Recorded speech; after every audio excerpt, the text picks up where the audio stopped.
Namaste. Welcome to those who've listened to me before and those of you that might be newer to this channel. Let me put my disclaimer right up front. I share my truth. I share my experiences. I don't claim to I don't claim to know what's yours or how you see things. In fact, I'm pretty sure, I rest assured that we each could have the same experience or similar experiences, and our vocabulary, our culture, our upbringing, our propensities, our tendencies, we would express it in maybe another way.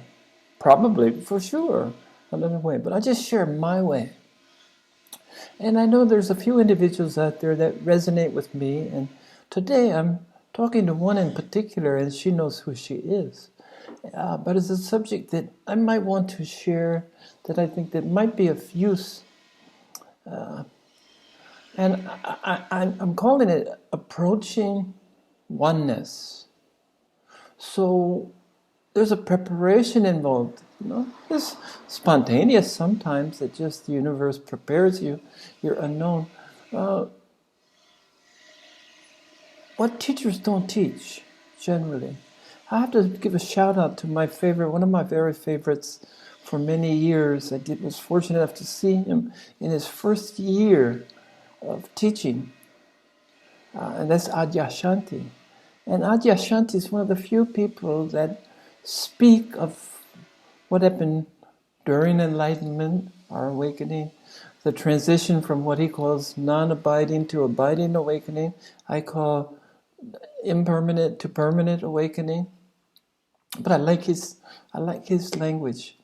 And then he talks afterwards, and it's very seldom that you find anyone that's addressed what happens afterwards. And of course, what happens afterwards is beginning a new process, a continuous process of there ever more and more awakening. There's always more to awaken to, or to awaken from, for that matter. So, having said all that,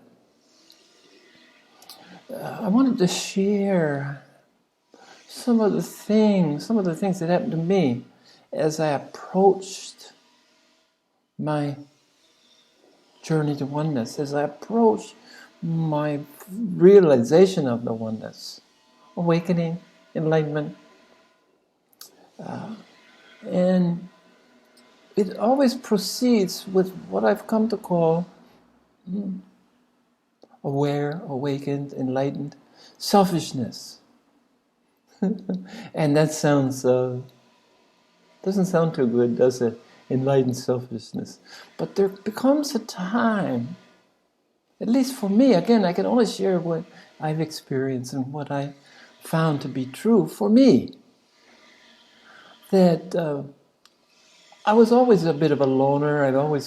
The difference between lonely and alone was always, I love to be alone and never feel lonely. So much going on with the monkey mind. That's why monkey mind's so fun. And then the intellectual, the bigger, the larger mind. A lot to think about, ponder, ruminate. I love that word. But I just gradually noticed that the outside world became less and less important to me. And the outside world includes everybody and everything. Longtime friends, family, partners. At the time I was fortunate, didn't have a partner. My partner came to me after awakening. It couldn't have been any other way for me. Because things happen when they happen. One truism.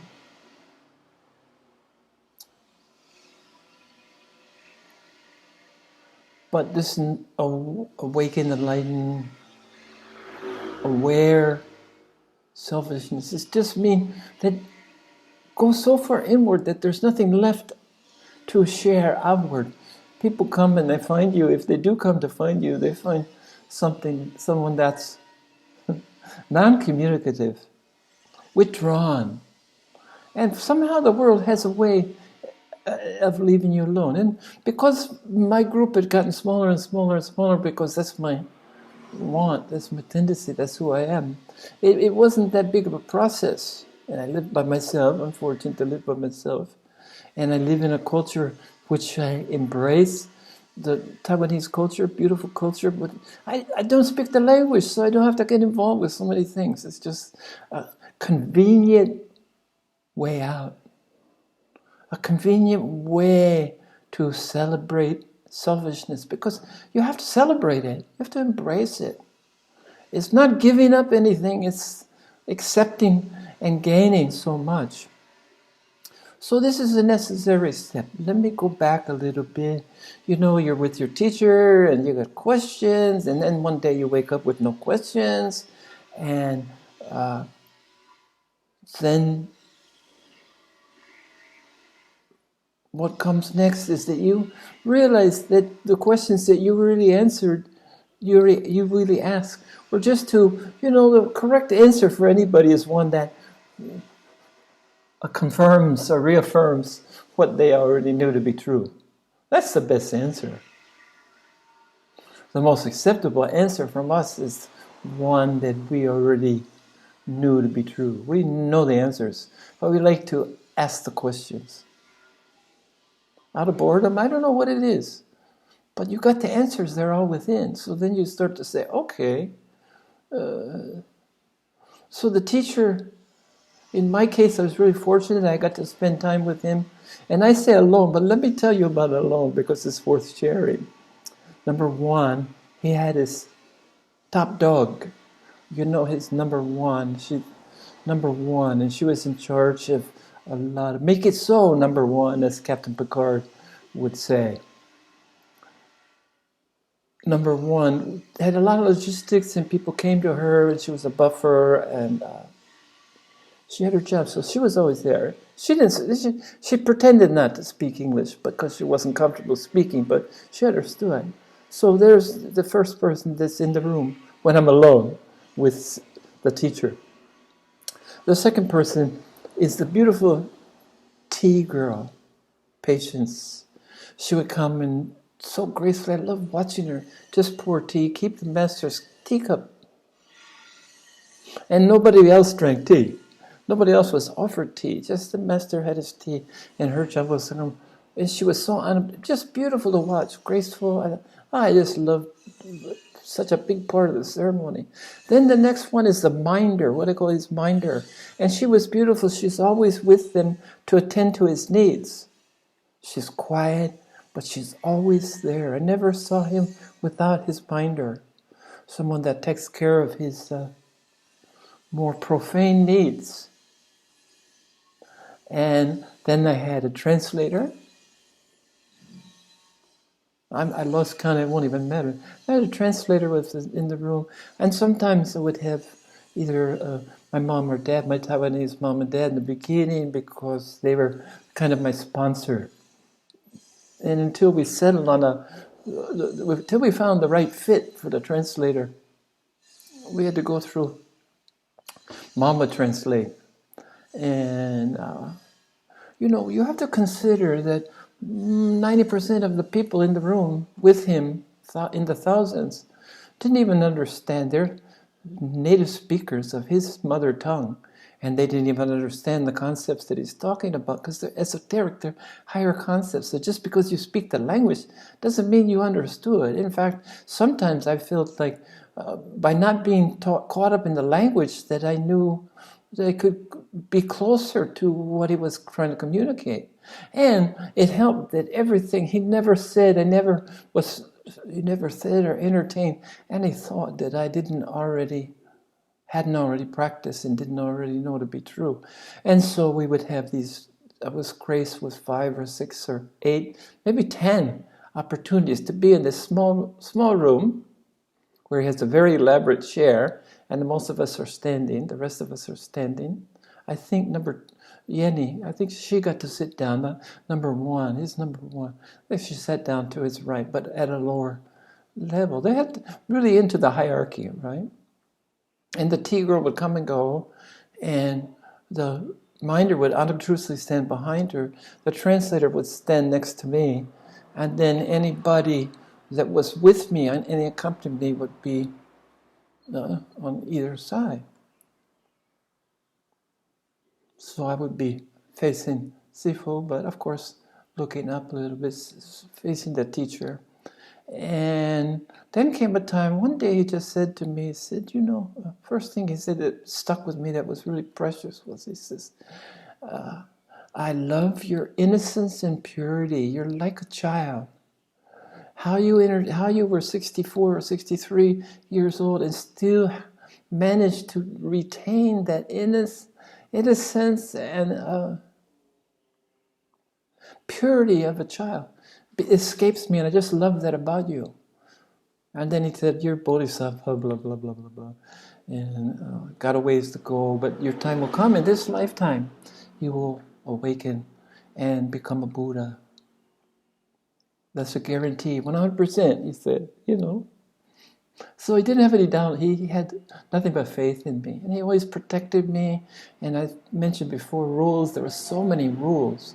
But he just said to everybody, teachers would complain to him, because they get full of themselves. They're teachers, they feel elevated, But really, he picked teachers because they have the most to learn. They thought it's because they knew the most. They were the closest. But his thinking was that only through teaching can you truly learn for these particular individuals. He was a master at spotting who should be what. I was never considered as a teacher. Number one, language barrier, which I loved, and number two is just it wasn't what I needed. And beyond this, what I treasure, and the first time we had a meeting, we both started giggling and laughing, and people are really, because my teacher, Sifu, had a strict demeanor, and here he is laughing, and it was harkened back. I think we were childhood friends at some point, Little boys up to no good, like little boys are known to be, right? No little angels. Little angels are girls, little angels. And then, you find out that they're little angels, but behind that angelness is their little bit of their own kind of stinker. They're on their own kind of stirring the pot. But they do it in another way, which sticks with them the rest of their life. But anyway, I prize the giggling, the laughing. We would do that a lot of times when we'd just laugh, and people would tell me after, they never seen Sifu laugh before. They were so surprised because we laughed like young boys, belly laugh hard and long. And here's two people that can't speak. He had a word of English. If he had a word of English, I never heard it. And if I had a word Chinese, which I had more Chinese, which was practically none, than he had command of English. Okay. But here we had this understanding, and then one day he looked at me and he says, okay, I'm going to start private lessons with you. And just before that, he had me stand up in the hall, the main hall, with more than 2,000, 3,000 people there. Had me stand up, stand up. And I stood up in front of the crowd, and he talked in Chinese. And, my mom and dad already knew that I'd love the sweet words, I cherished the sweet words. So no one translated it till years later, till Wellington translated for me. So, but at that point, unbeknownst to me, he said, well, this is Hai Yang, he's my most advanced student. And I noticed that I was treated differently after that. But what I could feel is the deep breath.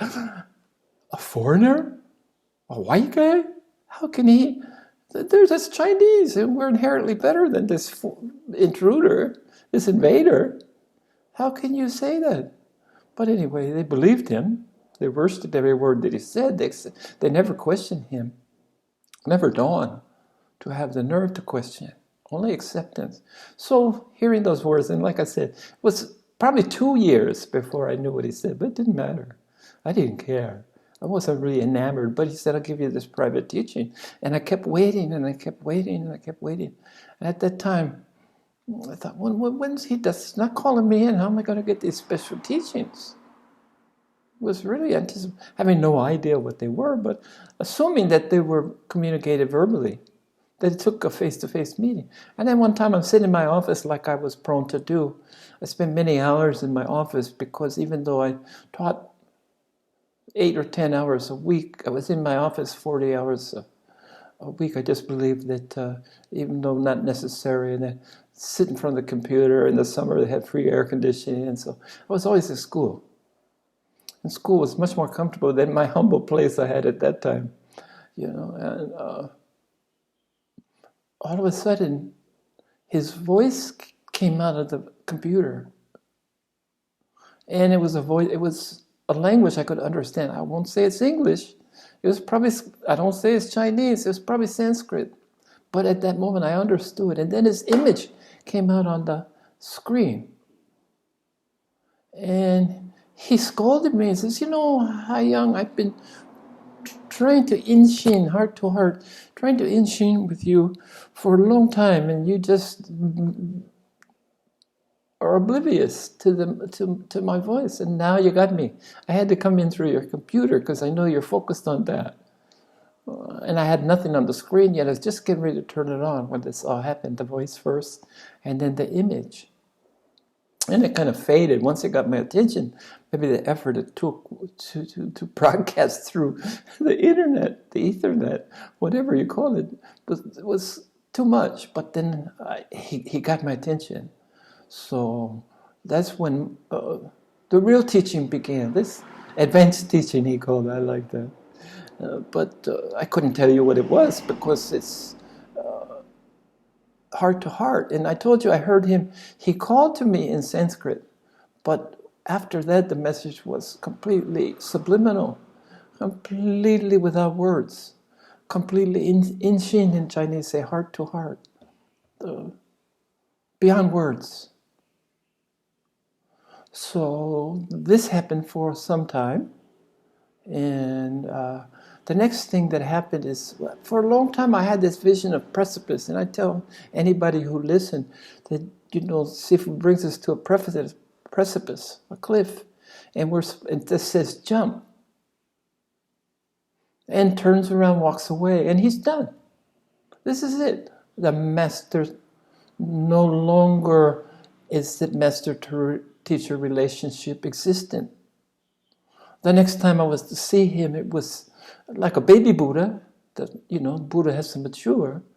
But I remember him telling that at one particular time after the teachings, I went and did a swan dive. And I like to say a swan dive, but knowing me, it's more like a cannonball or a belly flop. Who knows? Nothing is elegant as a swan. I'm not elegant. I have a elegant manner, I think, but I'm not an elegant being. I'm more of a belly flopper or a cannonball. But anyway, I jumped off, woke up as a baby Buddha, and all that is blah, blah, blah. But unbeknownst to me, and I didn't even notice it, that during this time, I started only being alone. So Linda, I'm talking to you now. Just no questions to me or anyone else. Only to yourself. Just be with yourself. Enjoy yourself. Explore yourself. You haven't leaped yet. I'm waiting for that, but your time will come. I'm patient, man. But I hope it's while I'm still in a material body, but that won't matter. Because I already know that the leap you will take. But it's not until you start trusting yourself more. You got some issues of trust to work for. It's listening to yourself. It's ignoring everything else. Me, anybody. Acknowledging the fact that your day of having someone to depend on, having someone to ask, having someone to question, having someone to love and support you, even though I love and support you no matter what, you leave all that. I've already turned my back. And you keep nagging me. I don't, nag is a strong word, but you call me and answer something. What does that mean? What does that mean? And I know English isn't your first language, but you'll get it. So the day will come when you won't feel like you have to reach out for me to explain anything, that you know that the answer, you'll find the answer within. And the whole process of shedding the ego, the whole process of reconciling duality, becoming non-duality, the process of living through experiencing your past lives, the periods of bliss and joy and morphing into tears and the hours spent in meditation just lost. This is the precursors. And hang in there. Love you all. Thanks for listening to me this morning. And my heart is full of green like the t-shirt I'm wearing, with not only unconditional, all-embracing love, but individuated love. My love for each and every one of you, which I've said before is an ongoing process. I need to work at loving everyone. Thank you.